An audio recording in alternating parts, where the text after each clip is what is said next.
Okay, I'll show you how we water feed windows, which is in a type situation. As you can see, we can't go any further back there.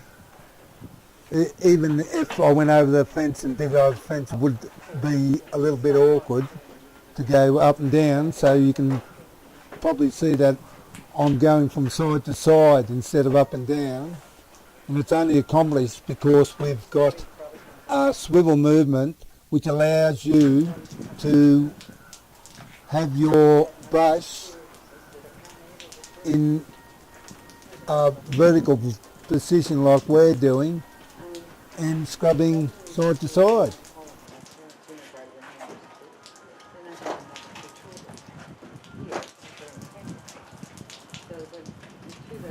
So we'll just give it a quick rinse. They're pretty thoroughly scrubbed anyway, but I suppose that's about it.